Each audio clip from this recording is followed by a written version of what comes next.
સુદેવ વિદ્યાર્થી મિત્રો, ચાણક્ય વિદ્યાલયમાં આપનું સ્વાગત છે।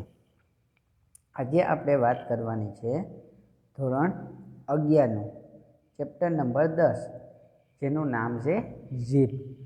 સૌ પ્રથમ આપણે તેના જે લેખક છે એનો પરિચય મેળવીશું અને ત્યારબાદ આપણે આ પાઠનો સંક્ષિપ્ત પરિચય મેળવી અને પાઠની શરૂઆત કરીશું। તો સૌ પ્રથમ આપણે એના લેખકનો પરિચય મેળવીએ તો એના લેખક છે જ્યોતિન્દ્ર દવે। હાસ્ય લેખક જ્યોતિન્દ્ર હરિશંકર દવેનો જન્મ પોતાના વતન સુરતમાં થયો હતો। પોતાનું વતન પણ એ છે અને જન્મસ્થળ પણ એ જ છે, કહ્યું તો કે સુરત। અને આ જ્યોતિન્દ્ર દવે છે એને એક હાસ્ય લેખક તરીકે ઓળખવામાં આવે છે। તમે ભણી ગયા તો 9મા ધોરણની અંદર છત્રી પાઠ હતો અને 10મા ધોરણની અંદર પણ એક પાઠ આવે છે જ્યોતિન્દ્ર દવેનું, જે હાસ્ય લેખક તરીકે ઉપર ઉઠે છે। તેમણે કોલેજ સુધીનું શિક્ષણ સુરતમાં લીધું। કોલેજ સુધી પોતે ભણવાનું કાર્ય છે એ સુરતની અંદર ભણ્યા। 1933થી 1937 દરમિયાન સુરતની MTB કોલેજમાં ગુજરાતીના અધ્યાપક રહ્યા હતા। 1933થી લઈ અને 1937 એટલે કે 4-5 વર્ષ સુધી પોતે સુરતની અંદર આવેલી એક MTB નામની કોલેજ છે એ કોલેજમાં ગુજરાતીના અધ્યાપક એટલે ગુજરાતીના શિક્ષક તરીકે કામ કર્યું। જીવનનો મોટો ભાગ તેઓ મુંબઈમાં વસ્યા હતા અને જીવનનો મોટામાં મોટો ભાગ એટલે પોતે જેટલા વર્ષ જીવ્યા એનાથી વધારે પડતો સમય જીવ્યા, એનો અડધોથી વધારે સમય પોતે ક્યાં તો કે મુંબઈની અંદર ગાળ્યો હતો। છેલ્લે માંડવી એટલે કચ્છની કોલેજમાં 3 વર્ષ આચાર્ય રહ્યા। છેલ્લે માંડવી જે કચ્છની અંદર આવેલું છે ત્યાંની એક કોલેજ છે એ કોલેજની અંદર 3 વર્ષ સુધી આચાર્યનું કાર્ય કર્યું। તેઓ વિશેષ લોકપ્રિય અને અગ્રણી નિબંધકાર હતા। હાસ્ય લેખક તરીકે શક્તિ અને હાસ્ય પ્રેરક વ્યાખ્યાનો આપવાની ઉત્તમ આવડત એ બંને ગુણોનો સમન્વય તેમનામાં હતો। એક હાસ્ય લેખક તરીકેની શક્તિ, હાસ્ય કઈ રીતે પીરસવું એની શક્તિ એનામાં હતી અને સાથે સાથે હાસ્ય પ્રેરક વ્યાખ્યાનો એટલે કે સ્પીચ આપવી એ ઉત્તમ આવડતનો સમન્વય એટલે આ બંને ગુણ તેમનામાં હતા। તેઓ ભારતીય કાવ્ય મીમાંસાના અભ્યાસી હતા અને ભારતની અંદર કાવ્ય મીમાંસા નામનો ગ્રંથ છે એના અભ્યાસી એટલે એનો અભ્યાસ પણ કરેલો હતો। તેમણે નાટક, અનુવાદો પણ આપ્યા છે એમણે થોડાક નાટકો આપ્યા છે તો ક્યાંક ક્યાંક અનુવાદો પણ આપેલા છે। હવે એના આપણે ગ્રંથોની વાત કરીએ તો રંગ તરંગ ભાગ 1થી 6, રંગ તરંગ એના ભાગ 1થી 6 આપવામાં આવેલા છે।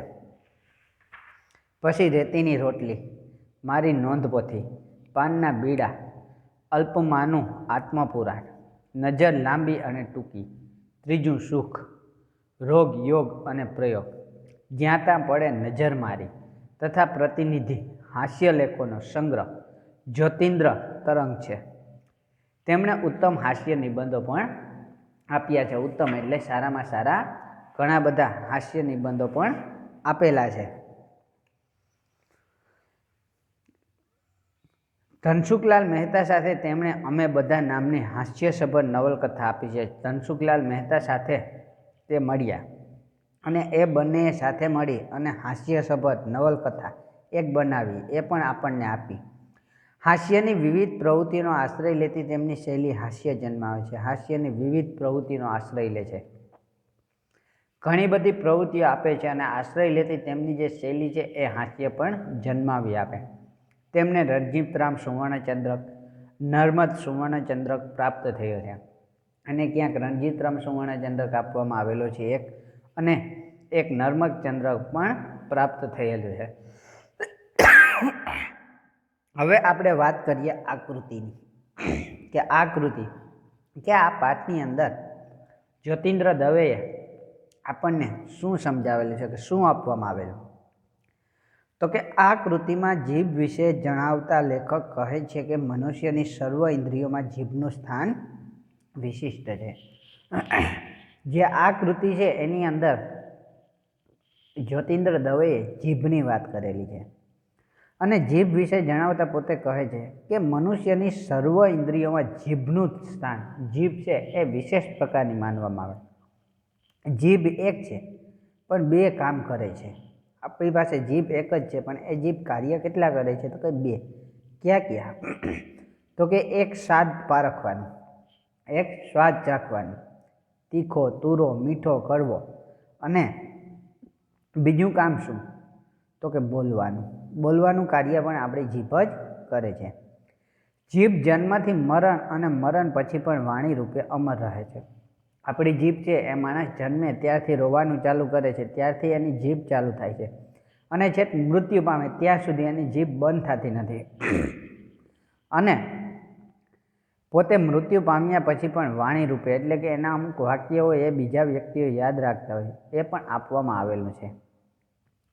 રસાસ્વાદનો અધિકાર પણ જીભને મળ્યો છે. રસનો સ્વાદ કેવો લેવો એનો અધિકાર જીભને આપવામાં આવ્યો. જ્ઞાન અને કર્મનો સુંદર સમન્વય તે સાધી શકે છે. અને જ્ઞાન, પોતે જ્ઞાન આપે છે, જ્ઞાન જણાવે છે, અને કર્મ, અને પોતે કાર્ય પણ કરે છે. આ બંનેનો સમન્વય એક સારી રીતે આપવામાં આવ્યો છે.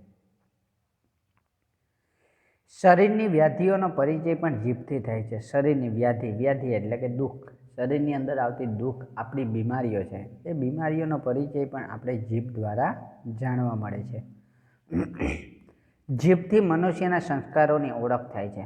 માણસ કેવું બોલે છે, કેમ બોલે છે અને શું બોલે છે, એના દ્વારા એની અંદર કેવા સંસ્કારો પડેલા છે એ સંસ્કારોનો પરિચય આપવામાં આવે છે. માન અને અપમાનના અનુભવો જીભથી થાય છે. માન મળે છે કે અપમાન મળે છે એનો અનુભવ પણ આપણને જીભથી થાય છે. કેટલીક જીભ કાતરનું કામ કરે છે તો કેટલીક સોયની ગરજ સારે છે. કેટલીક જીભો, કેટલાક માણસો એવા હોય કે એની જીભ હોય એ કાતરનું કામ કરતી, એટલે કે એકાબીજાને બગાડવાનું કાર્ય કરે. તો કેટલીક જીભ એવી હોય, એટલે કે કેટલાક માણસો એવા હોય છે કે જેની જીભ છે એ સોયની ગરજ સારે છે, એટલે સોયની રીતે મનુષ્યને જોડવાનું કાર્ય કરે છે. મનુષ્યની તંદુરસ્તી, નીતિ, વિવેક, ધર્મ આદિ એનું આખું જીવન જીભને આધારે વિકસે છે. મનુષ્યની તંદુરસ્તી હોય, મનુષ્યની નીતિ હોય, એનો વિવેક હોય, એને ધર્મ હોય, આદિ જે કાંઈ પણ છે આ બધું જ જીવન છે એ જીભને આધારે જ વિકસે છે અને વણસે છે અને આગળ વધે છે. ઈશ્વરે જીભને છૂટી કરી શકાય એવી રચના કરી હોત તો કેટલું સારું થાત. અને છેલ્લે એક વસ્તુ જણાવે છે કે જો ઈશ્વર એટલે કે ભગવાન છે, ભગવાને જો આ જીભને છૂટી કરી હોત, એટલે કે 32 દાંતની વચ્ચે ન રાખી હોત તો કેટલું સારું થાત. કંકાસ, મારામારી, ગાળાગાળીના પ્રસંગે જીભને કાઢી ગજવામાં મૂકી દે, આવા કેટલાક પ્રસંગો સુધરી શક્યા હોત. જ્યારે કોઈ કંકાસ થાય, જ્યારે કોઈ મારામારી થાય, જ્યારે કોઈ ગાળાગાળી થાય, તો આવો પ્રસંગ આવે ત્યારે માણસ છે એ પોતે જીભથી બોલવાનું કાર્ય કરે, એના બદલીમાં કાઢી અને ગજવામાં મૂકી દે, એટલે કે પોતાના ખીચામાં મૂકી દે. તો આવા કેટલા પ્રસંગો બને છે કે જે પ્રસંગો જીભ ન હોત તો સુધરી જાય. ક્યારેક કોઈની જીભ અદલા બદલી થઈ જાત પણ તેમાં ફાયદો જ થાત. ક્યારેક એવું બને કે કોઈની જીભ હોય એ અદલા બદલી, એટલે કે એકાબીજાની જીભ એકાબીજાને વહી જાત, તો એમાં પણ ફાયદો જ હોત. રામનું રટણ કરનારી જીભ કોઈ ખિસ્ત્રીના મોંમાં, તો રહીમનું ભજનારી જીભ કોઈ બ્રાહ્મણના મુખમાં ચડે તો આપોઆપ રામ, રહીમ અને ગોડની એકતા સિદ્ધ થઈ જાય. જો એવું બને કે કોઈ રામનું રટણ કરનાર, એટલે કે કોઈ હિન્દુ હોય અને એની જીભ ખિસ્ત્રીના મોંમાં નીકળી જાય, અને કોઈ મુસ્લિમની જીભ હોય એ હિન્દુના મુખમાં આવી જાય, તો રામ, રહીમ અને ગોડ એ ત્રણેય વ્યક્તિઓ એક જ છે એ પણ સિદ્ધ થઈ જાય. આ નિબંધમાં હળવો ગંભીર વિષય લઈ લેખકે ઉત્તમ કક્ષાનું હાસ્ય જન્માવી શક્યા છે. આ નિબંધની અંદર લેખકે લીધો તો છે હળવો અને ગંભીર વિષય, પણ આ હળવા અને ગંભીર વિષય દ્વારા પણ એક ઉત્તમ હાસ્ય જણાવી દીધું છે. એટલું જ નહીં, આ હળવાશની સાથે સાથે જીભની ગંભીર સમસ્યાઓના સમાધાનની કલ્પના કરી ઉત્તમ ઉપદેશ પણ આપ્યો છે. અને એટલું જ નથી આપ્યું, પણ આ હળવાશની સાથે સાથે, આ હળવાશ તો આપી છે પણ એની સાથે સાથે જીવનની એક આપણી ગંભીર સમસ્યા છે, એ સમસ્યાનું પણ સમાધાન લેખકે અહીં કલ્પના કરી અને ઉત્તમ ઉપદેશ આપી અને જણાવી દીધું છે કે આ સમસ્યા છે એનું સમાધાન પણ આપણે સરખી રીતે કરી લેવું જોઈએ. હવે આપણે વાત કરીએ આ પાઠની. આ પાઠની શરૂઆત કરીએ કે પાઠમાં લેખક શું કહે છે. પાઠનો પરિચય તો મેળવી લીધો કે પાઠમાં એટલી વસ્તુ આપવામાં આવેલી છે, પણ હવે આપણે વાત કરીએ કે આ પાઠમાં કઈ બાબત આપવામાં આવેલી છે. તો એની શરૂઆત કરીએ.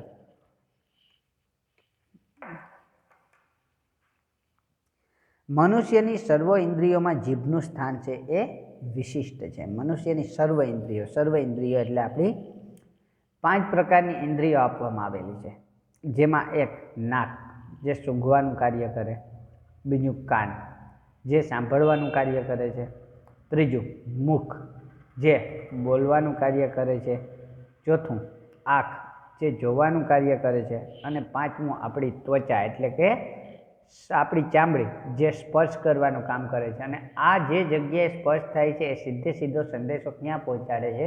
તો કે આપણા મગજ સુધી પહોંચાડે છે.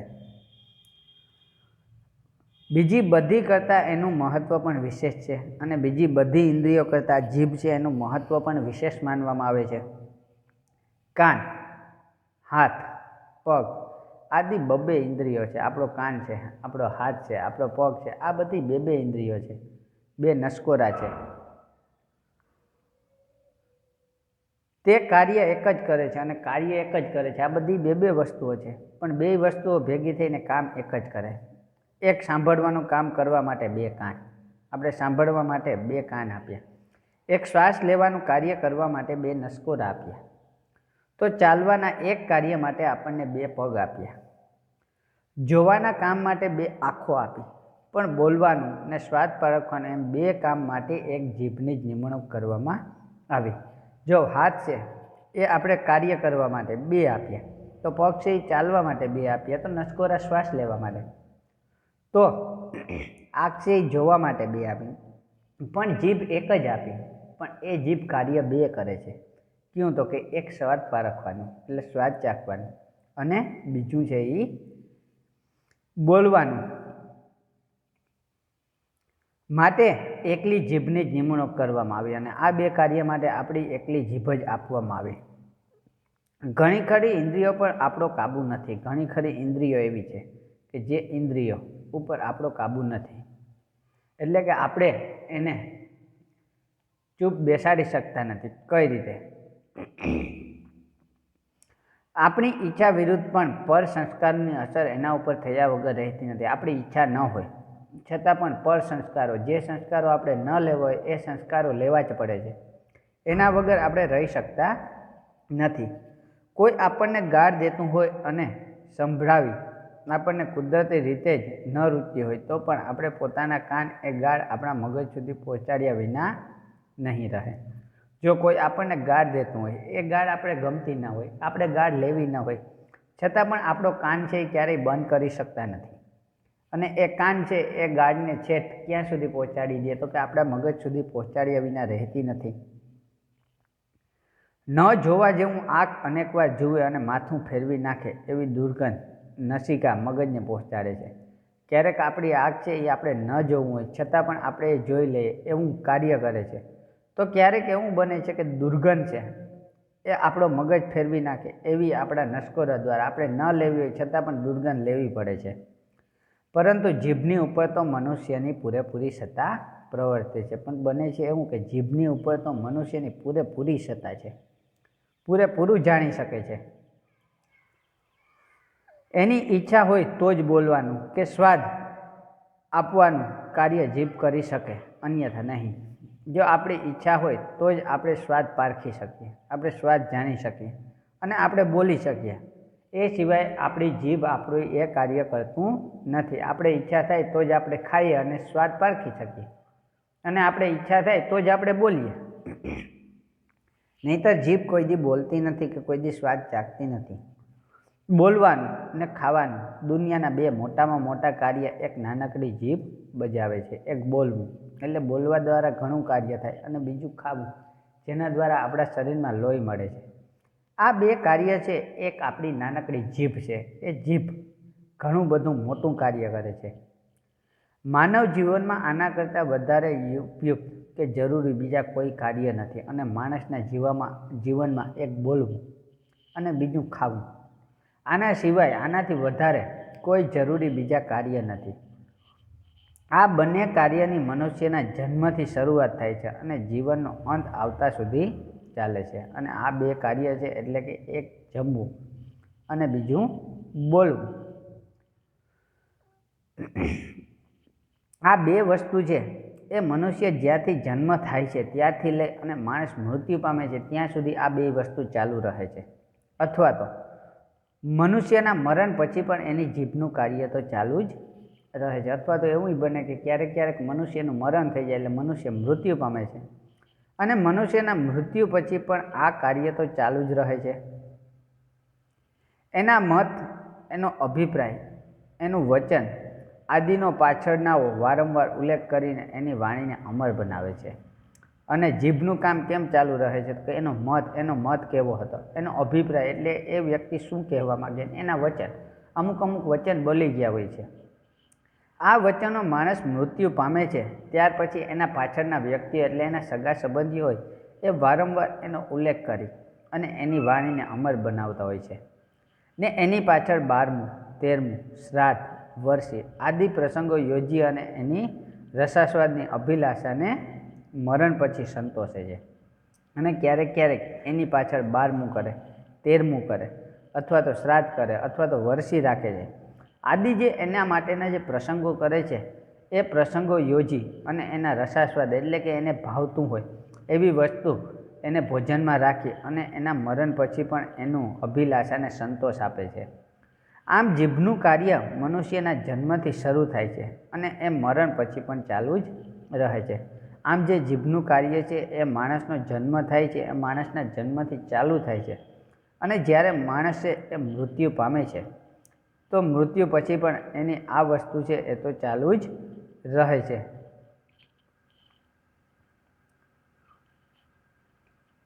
વૃદ્ધાવસ્થામાં બીજી ઇન્દ્રિયો શિથિલ થઈ જાય છે ત્યારે પણ જીભ તો એની એવી બળવાન જ રહે છે. જ્યારે વૃદ્ધાવસ્થા આવે છે અને વૃદ્ધાવસ્થા પછી એની ઇન્દ્રિયો શિથિલ થઈ જાય છે એટલે કે એના પગ ચાલે નહીં, હાલી ના શકે, આંખથી જોઈ ન શકે, પરંતુ જીભ તો એવી ને એવી બળવાન રહે છે. ઘણીવાર તો બીજી ઇન્દ્રિયોની શક્તિ એનામાં ભેગી થતી હોય એમ લાગે છે અને ઘણી વખત તો એવું બને છે કે બીજી ઇન્દ્રિયો બંધ થઈ જાય છે એટલે બીજી ઇન્દ્રિયોની બધી જ શક્તિઓ હોય એ જાણે જીભમાં ભેગી થઈ ગઈ હોય એવું લાગે છે. ઘરડી આંખ, ઘરડું મગજ એ નિર્બળતાની નિશાની છે. ઘરડી આંખ થઈ જાય એટલે આંખથી જોઈ ન શકે, મગજમાં વધારે યાદ ન રાખી શકે, એ નિર્બળતાની નિશાની છે. એટલે કે એનામાં બળ ઓછું થઈ ગયું હોય એવી નિશાની આપવામાં આવે છે. પણ ઘરડી જીભ એટલે અનુભવે ને સંસ્કારે, બળમાં ને કળામાં દુર્જય બનેલી જીભ એમ જ સમજવાનું છે. અને ઘરડી જીભ એટલે શું તો કે અનુભવે સંસ્કારે, અનુભવને સંસ્કારે, પોતાના અનુભવના સંસ્કારો આવે છે અને બળમાં અને કળમાં એ જીભ દુર્જય બની જાય છે. જ્યારે જીભ દુર્જય બની જાય ને ત્યારે માનવું કે જીભ ઘરડી થઈ ગઈ, એટલે કે એ જીભથી વધારે બોલવા લાગે છે. રસાસ્વાદનો અધિકાર જીભને મળ્યો છે, એના વડે જ સ્વાદનું જ્ઞાન થાય છે. રસાસ્વાદનો એટલે રસ ચાખવાનો સ્વાદ આપણને જીભને મળ્યો છે અને એ જીભ વડે આપણને જ્ઞાન થાય છે. માટે એને જ્ઞાનેન્દ્રિય ગણીએ તો ગણી શકાય અને એટલા માટે આ જીભને છે આપણે જ્ઞાનેન્દ્રિય ગણી શકીએ કે એ જ્ઞાન પણ આપે છે એમ ગણીએ તો આપણે ગણી શકાય. બોલવાનું કાર્ય એ કરે છે એટલા માટે એને કર્મ ઇન્દ્રિય પણ કહી શકાય. અને બોલવાનું કાર્ય છે એ પણ કોણ કરે છે તો કે આપણી જીભ જ કરે છે અને એટલા માટે આપણે જીભને કર્મ ઇન્દ્રિય પણ કહી શકીએ. એટલે જ્ઞાન ઇન્દ્રિય અને કર્મ ઇન્દ્રિય એમ બે કહી શકીએ. શ્રીમદ ભગવદ્ ગીતાની પેઠે જ્ઞાન ને કર્મનો એ સુંદર સમન્વય સાધી બતાવે છે. અને શ્રીમદ ભગવદ્ ગીતાની અંદર જેમ જ્ઞાન આપ્યું અને કર્મ, એની અંદર આપણે સંસ્કારો આપ્યા છે, સાથે સાથે આપણે કર્મ પણ આપ્યું કે કેવું કાર્ય કરવું જોઈએ. તો આ ભગવદ્ ગીતાની જેમ જ આપણે કર્મ અને જ્ઞાન આ બંનેનો સમન્વય સાધી આપણને અહીં બતાવે છે.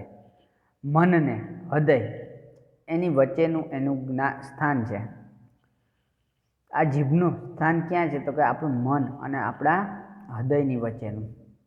તે બહુ સૂચક છે. સૂચક એટલે જે બતાવી આપે છે એવું છે. બંનેને એના વિના ચાલતું નથી. અને આ બંને વસ્તુને એટલે કે આપણી જીભ વગર આપણા મગજ અને આપણા હૃદયને ચાલતું નથી. બંનેના પ્રતિનિધિની ગરજ એ જ સારે છે. આપણું હૃદય હોય કે આપણું મન હોય એ બંનેના પ્રતિનિધિની એટલે કે બંને વ્યક્તિના મોનિટર તરીકેની ગરજ સારે છે. મનના વિચારને, હૃદયની ઉર્મિઓને જીભ જ વ્યક્ત કરે છે. આપણા મનના વિચાર હોય છે, આપણા મનમાં કેવા વિચાર આવે છે, અને હૃદયની ઉર્મિઓને એટલે કે આપણી હૃદયની અંદર જે ઈચ્છાઓ હોય છે એને જીભ જ વ્યક્ત કરે છે. વિદ્યાર્થીઓને ગણિત કે તત્વજ્ઞાનના મુશ્કેલ કોયડાઓ સમજાવતી જીભ જ પ્રિયતમાના સાનિધ્યમાં પ્રણય વચનો ઉચ્ચારે છે. વિદ્યાર્થીઓને ગણિત હોય કે તત્વજ્ઞાનના જે મુશ્કેલી કોયડા હોય એ કોયડાઓ સમજાવતી આપણી જીભ હોય છે. એટલે કે આપણા મનના વિચારો છે એને વ્યક્ત કરતી આપણી જીભ છે. એ જ જીભ પ્રિયતમાના સાનિધ્યમાં એટલે કે પોતાની પત્નીના સાનિધ્યમાં પહોંચે છે ત્યારે એના સાનિધ્યમાં પ્રણય વચનો એટલે કે પ્રેમના વચનો ઉચ્ચારે પણ કોણ છે? તો કે જીભ. એ પ્રેમના વચનો હૃદય દ્વારા ઉચ્ચારે અને ગણિત અને તત્વજ્ઞાનના કોયડા કોના દ્વારા સમજાવે? મગજ દ્વારા. એટલે આ બંને વસ્તુ જે મગજ અને હૃદય છે એ બંને વસ્તુના પ્રતિનિધિનું કાર્ય આપણી જીભ કરે. જેમ કેટલીક કુલવધુઓ આખા ગૃહનો ભાર ચલાવે છે છતાં ગૃહ બહારના ને તેના દર્શન પણ થઈ શકતા નથી, તેમ જીભમાં બે સૌથી મુખ્ય કાર્ય કરતી હોવા છતાં જીભ ઘણું ખરું અદૃશ્ય રહે છે. જેમ કેટલીક કુલવધુઓ એટલે સ્ત્રીઓ, કેટલીક સ્ત્રીઓ હોય છે એ સ્ત્રીઓને આખું ગૃહ ચલાવવાનો, આખા ઘરનો ભાર તેના ઉપર હોય, આખું ઘર પોતે ચલાવતી હોય, પણ ગૃહ બહારના તેના દર્શન થઈ શકતા નથી. પણ એ ગૃહ એટલે કે પોતાના ઘરની બહાર નીકળી અને ઘરની બહારના દર્શન કરી શકતી નથી. તેમ જીભમાં બે સૌથી મુખ્ય કાર્ય કરતી હોય, તેમ જીભ છે એ સૌથી મોટા કાર્ય બે કરતી હોય છે. છતાં પણ જીભ ઘણું ખરું તો અદૃશ્ય જ રહે છે. જીભ ઘણું ખરું તો બહાર નીકળતી જ નથી, એ તો અંદર ને અંદર રહે છે. સદિગ્ધ, સુકોમળ, નાની, નાજુક, નમણી એવી જીભ અનેક રીતે સ્ત્રીના સરખી છે. સદિગ્ધ, સુકોમળ, નાની. સદિગ્ધ એટલે કે ગમે તેમ ભરી શકે તેમ. સુકોમળ એટલે કે સાવ કોમળ. નાની, એક નાનકડી છે. નાજુક એટલે એની ઉપર જરીક લીટો પડતા કે જરીક અટતા પણ વાગી જાય એવી. અને નમણી અને સરસ મજાની એવી આપણી જીભ અનેક રીતે સ્ત્રી સાથે સરખાવી શકાય છે. સ્ત્રીઓની સાથે સરખાવી શકીએ. આપણે એની પાસે સૌથી વધારે કામ લઈએ છીએ, તે છતાં બને ત્યાં સુધી એને ઓજલ પડદામાં રાખીએ છીએ. આપણે સૌથી વધારે કામ જીભ પાસેથી લઈએ છીએ. જેમ સ્ત્રી પાસેથી વધારે કામ લઈએ એમ આપણે કોની પાસેથી લઈએ? તો કે જીભ પાસેથી. છતાં પણ આપણે વધારે સમય માટે એને ઓજલ પડદાની અંદર રાખીએ છીએ. પડદાની બહાર નીકળવા દેતા નથી, એની અંદર ને અંદર રાખીએ છીએ. રસોઈ બનાવીને સ્ત્રી આપણી રસાવૃત્તિને પોષે છે ને સુંદર ગયણા લુગડા પહેરી આપણી અભિમાન વૃત્તિને પોષે છે. તેવી જ રીતે જીભ આપણી રસાવૃત્તિને પોષે છે અને સરસ સરસ શબ્દ વડે આપણા વખાણ કરી અભિમાન વૃત્તિને ઉત્તેજે છે. જે રીતે રસોઈ બનાવી અને સ્ત્રી છે એ શું કરે છે? તો કે આપણી રસાસ્વાદ એટલે કે આપણે શું ભાવે છે એ પ્રમાણેનું એ ભોજન બનાવી અને આપણે સંતોષ આપે છે. તો એ સારા લુગડા, સારા ઘરેણાં પહેરી અને બહાર નીકળે અને અભિમાન વૃત્તિને પોષે છે કે મારા પતિને કેટલું અભિમાન છે, કે અમારે તો એટલી સુખ સગવડ છે, એ અભિમાન પણ દેખાડે છે. એવી જ રીતે જીભ છે એ આપણે ખાઈએ ત્યારે આપણે રસનો આનંદ લેવડાવે છે. તો સાથે સાથે સરસ મજાના 2-3 વખાણ કરી અને આપણી જે અભિમાન વૃત્તિ છે એ અભિમાન વૃત્તિને બહાર લઈ આવે છે. સ્ત્રીની પેઠે જીભ પણ ઘાયલ કરે છે અને ઘા રૂજાવે છે. સ્ત્રીની પેઠે આપણી જીભ છે એ પણ ઘાયલ કરી જાય છે. ક્યારેક ક્યારેક આપણે નુકસાન પહોંચાડે છે અને એ જ નુકસાનને પાછું રૂજાવી પણ દે. તુમ્હીને દર્દ દિયા હે તુમ્હી દવાઈ દેના, એમ માસુક કહે છે. તે જ રીતે જેમ માસુક એટલે કે પતિ, પતિ જેમ કહેતો હોય કે તે જ કે દર્દ આપ્યું અને તું જ એની દવા. એ જ રીતે જીભને પણ કહી શકાય અને એ રીતે આપણે જીભને પણ કહી શકીએ. કોઈનું અપમાન કરી તેને ઘાયલ કરનારી જીભ પાછળથી જરૂર પડીએ તેના વખાણ કરી પોતે પડેલા ઘાને રૂઝાવી શકે છે. કોઈનું અપમાન કરી તેને ઘાયલ કરનારી આપણી જે જીભ છે એ જીભ પાછળથી શું કરે છે? તો કે પાછળથી જ્યારે જરૂર પડે છે ત્યારે એ વ્યક્તિના વખાણ કરે છે અને એને આપેલો ઘા હોય એ ઘાને રૂઝાવી પણ નાખે છે. પુરુષના પાપોનું પ્રાયશ્ચિત કેટલીક વાર સ્ત્રીને કરવું પડે છે, તેમ પેટે આદિના રોગના ભોગ જીભને ભનવું પડે છે. જેમ પુરુષના પાપ હોય, પુરુષે કોઈ પાપ કર્યું હોય તો એ પાપનું પ્રાયશ્ચિત છે એ સ્ત્રીએ કરવું પડે છે, એ સ્ત્રી કરે છે. તો કેટલીક વખત એવું જ બને છે કે વ્યક્તિના પેટની અંદર, વ્યક્તિના શરીરની અંદર અમુક રોગ એવા હોય કે આવી ગયા હોય છે, એ રોગને ભોગ જીભને બનવું પડે છે. પેટમાં અપચો થતાં જીભ પર ચાંદી પડે છે. પેટમાં જો અપચો થાય એટલે કે ગેસ, કબજિયાત આદિ થાય તો આપણી જીભ ઉપર ચાંદી પડે છે. પેટની વાત જીભ તરત કહી દે છે. પેટની વાત એટલે કે આપણા અંદર કોઈ તકલીફ હોય તો એ તકલીફને તરત એ બહાર જણાવી આપે છે જીભ. અબળા વર્ગ તરફથી ઘણીવાર ગૃહના છિદ્ર બહારને જાણવા ના મળે છે. અને અબળા વર્ગ તરફથી, અબળા વર્ગ એટલે કે અબળા છે એ બહાર નથી નીકળે સ્ત્રીને, સ્ત્રી તરફથી ઘણીવાર ગૃહના છિદ્ર એટલે કે ઘરની અંદર કોઈ છિદ્ર હોય કે કોઈ કાણું હોય તો એ બહારનાને જાણવા મળે છે, સ્ત્રી દ્વારા જાણવા મળે છે. તે જ પ્રમાણે રોગના નિદાન માટે તજજ્ઞો જીભ પર ઘણો આધાર રાખે છે અને એ જ રીતે આપણી જીભ છે એ જીભના એ રોગના નિદાન માટે ઘણા તજજ્ઞો એટલે કે ઘણા ડૉક્ટરો એવા હોય છે કે એ ડૉક્ટરો જીભ ઉપર ઘણો આધાર રાખે છે. આપણે ડૉક્ટરની પાસે જઈએ એટલે ડૉક્ટર આપણને તરત કહેશે કે ક્યાં તમારી જીભ બતાવવો જોઈએ અને એ જીભ દ્વારા આપણે કહી દે છે કે તમને આ વસ્તુ કે આવો રોગ થયો છે. ફીકી, સફેદ, નરમ, પહોળી અને અસ્થિર જીભ પાંડુ રોગની સૂચક છે. હવે આપણે જીભ કઈ રીતે સૂચક છે કે કઈ રીતે જીભ છે એ આપણને બતાવે છે અંદરના રોગો. તો કે ફીકી એટલે કે સફેદ, નરમ અને પહોળી ને સ્થિર. જો જીભ હોય તો આપણી અંદર પાંડુ રોગ છે એનું સૂચન આપે છે. તો ભૂરાશ પડતી જીભ છાતીના દર્દોનો સંભવ બતાવે છે. તો જો આપણી જીભ ભૂરી પડી ગઈ તો એમ માનવું કે આપણી છાતીની અંદર કોઈ રોગ છે. વચ્ચે સારીવાળી, સૂને છેડે રાતાશવાળી જીભ અપચો અને અન્ય ઉદર રોગોનું સૂચન છે. વચ્ચે છારીવાળી થઈ ગઈ હોય જીભ અને સૂને એટલે કે છેડે રાતાશવાળી જીભ હોય તો આપણી જીભની આપણા ઉદરની અંદર કે આપણા પેટની અંદર અપચો છે કે હૃદયની અંદર કોઈ રોગ છે એનું સૂચન કરે છે. મુખ બહાર કાઢતા તેની જીભ સ્થિર રહી શકે તે મનુષ્ય નશો કરતો હશે એમ કહી શકાય. અને મુખની બહાર જ્યારે આપણે જીભ કાઢીએ અને જો જીભ સ્થિર રહી શકતી હોય, જીભ સ્થિર જ હોય, જીભ આગળ પાછળ ન થઈ શકતી હોય તો સમજી લેવાનું કે એ વ્યક્તિ નશો કરે છે.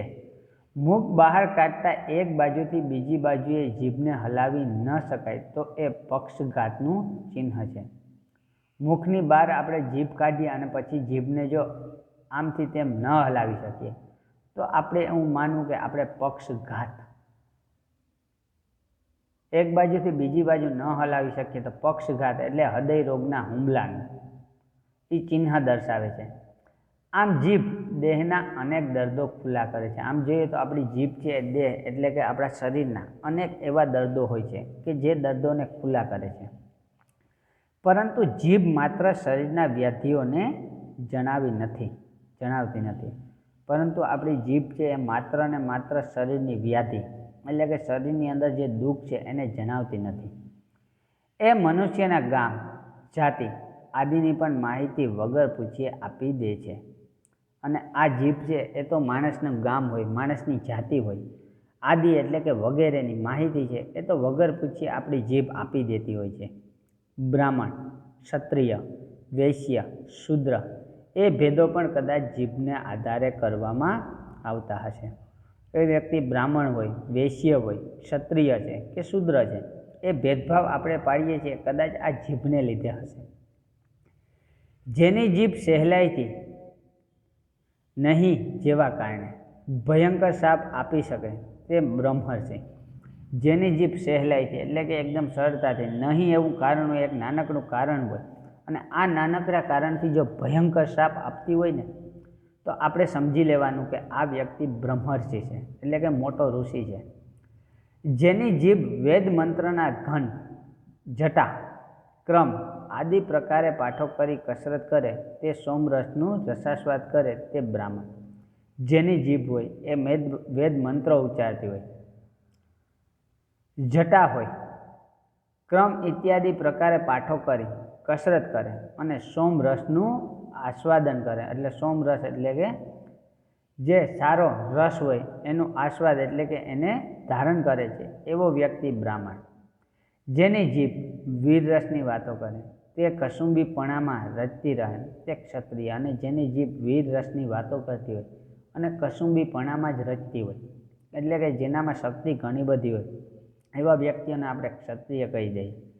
પૈસાની વાત સાંભળી જેની જીભ ભીંજાઈ જાય છે તે વૈશ્ય. અને પૈસાની વાત આવે અને તરત જેની જીભ ભીંજાઈ જાય એટલે જીભમાં પાણી આવે છે એને વૈશ્ય કહેવાય.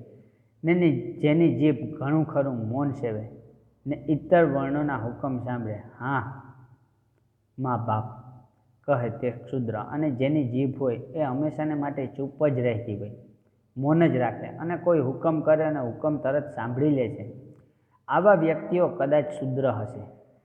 અત્યારે આ વર્ગભેદ લોપાતો જાય છે. અત્યારે આપણે જોઈએ ને તો આ વર્ગભેદ છે જ નહીં. બ્રાહ્મણ, વૈશ્ય, ક્ષત્રિય અને શૂદ્ર આવું કંઈ છે જ નહીં. અને તેને બદલે નવીન ભેદો રચાતા જાય છે. આને બદલે આપણે નવીન ભેદો આવી ગયા છે. જેની જીભ યુગદ્ધા, બેવકૂફ, સુઅર એમ ઉચ્ચારતી હોય અને દિવસમાં 4-5 વાર વિવિધ ઉત્તમ વાનગીઓનો રસાસ્વાદ માણતી હોય તે ઉત્તમ વર્ગના મનુષ્ય. જેની જીભ હોય યુગદ્ધા, બેવકૂફ, સુઅર એમ ઉચ્ચારતી હોય અને દિવસમાં 4-5 વખત ઉત્તમ વાનગીઓનો રસાસ્વાદ જે માણતી હોય ને એવા વર્ગને એટલે કે એવા વ્યક્તિઓના મનુષ્ય હોય ને એની જીભ એવા વ્યક્તિઓ છે એ ઉત્તમ વર્ગના મનુષ્ય આપણે કહી શકીએ. તો જેની જીભ મા બાપ, સરકાર, પ્રભુ એવો પાઠ પઢ્યા કરતી હોય અને 2-1 દિવસ એકવાર અતિશયોક્તિમાં જેને અન્ન કહી શકાય એવું કાંઈ આરોગતી હોય તે નીચ વર્ગના મનુષ્ય. અને જેની જીભ હોય એ મા બાપ, સરકાર, તમે કે સરકાર મારા મા બાપ છો, પ્રભુ તમે જ છો એવો પાઠ પઢતી હોય ને 2-1 દિવસે એકવાર અતિશયોક્તિમાં એટલે કે અતિશયોક્તિમાં ક્યારેક વધી જાય તો જેને અન્ન મળતું હોય 2-3 દિવસે એકવાર એવા વ્યક્તિઓ આરોગ્ય હોય એવા નીચ વર્ગના એટલે કે નીચલા વર્ગના માણસો કહી શકાય. રજા બજા નહીં મળે. સમજ્યા? જુઓ, તમને કે રજા બજા નહીં મળે, તમે સમજી ગયા? જુઓ, આજે જરા 2-3 કલાક વધારે બેસજો ને, આવતે મહિને તમારા પગારમાં 10% વધારો કરવામાં આવ્યો છે. તમને કે રજા કંઈ નહીં મળે. આજે કે 2-3 કલાક વધારે કામ કરી લ્યો કારણ કે આવતા મહિને તમને પગારમાં 10% વધારો આપવામાં આવશે. એમ જેની જીભ બોલતી હોય ને તે ઉપરી અધિકારી. આવું જે બોલતી હોય ને એવા વ્યક્તિઓને ઉપરી અધિકારી કહેવાય. અને સાહેબ છે તે છે જરા આજે જરા એમ કહે. સાહેબ કે જે છે એ તો છે જરા આજે જરા એમ કે સાહેબ આજે જરા વહેલો ઘરે જાઉં, હું જરાક વહેલો કે ઘરે નીકળી જાઉં, ઘેર માંદગી છે, મારા ઘરે કે માંદું માણસ છે, સાહેબ બાકીનું કામ ઘરે લઈ જઈશ અને બાકીનું જે કામ છે ને હું ઘરે લઈ જઈ અને કરી નાખીશ. એમ બીતા કરગરતા અવાજે ને દીન મુદ્રાએ બોલે તે કારકુન્યા જીભ. અને આમ બીતા અને દીન દુખિયા મુખે જે બોલતો હોય ને આવી વ્યક્તિઓને કારકુની જીભ કહેવામાં આવે છે. આમ જીભના અલગ અલગ પ્રકારની વાત લેખકે અહીં કરેલી છે કે કઈ જીભ કેવી અને કઈ જીભ કેવી માનવામાં આવે છે.